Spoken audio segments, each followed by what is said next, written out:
Pero sir, if it's a warning shot, bakit po ang sabi po kasi ni PNP Chief Nartates kanina, hindi bababa sa 30 yung gunshots na nakita nila base doon sa initial reports, and karamihan daw po nung pagputok ng baril nang galing inside the Senate? Ma'am, liwanagin ko lang ma'am. Ang Sige warning po, shot go po ahead. ay isa lang po.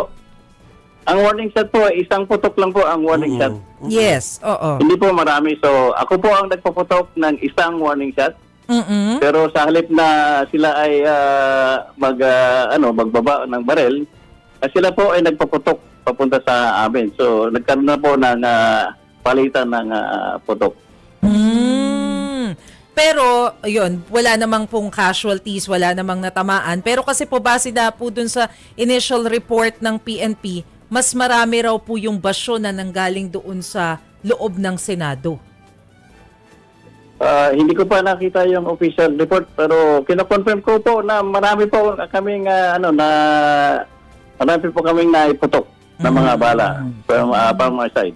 Hindi ko lang masyado kabisado kung ilan. Opo. Sir, sorry, isang kulit na lang, Chiki, ha. Yung sabi nyo nga, nagpakilala sila eh. So, nagkaroon ng opportunity na gano'n, ano. Sir, hindi ba doon sa pagpapalitan ng paliwanag, hindi ba naipaliwanag kung ba't sila nandoon? Dahil sinasabi nila, sila ay nandoon because they need to lock up yung side ng GSIS. Hindi ba naipaliwanag yun? Yun po ang naging problema kasi nung nagpakilala naman sila ng NBI, so sana po hindi sila binaba na nila yung mga baril nila. Hindi naman kami magpapaputok ng warning shot kung wala kaming makitang threat galing sa kanila. Pero they pag relate. itinaas mo po ang baril, ito po ay tinitingnan namin from a tactical point of view as a threat against a law enforcement officer. Pero nirelay nila sa inyo yung reason why they were there. Wala na pong opportunity kasi mabilis po ang pangyayari.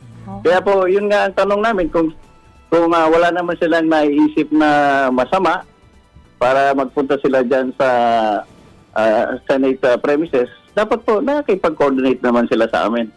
Okay. Lagi naman, dati naman na ginagawa nila na kung may kailangan sila sa Senado, nagpupunta po sila sa amin, nakipag-coordinate po sila sa amin.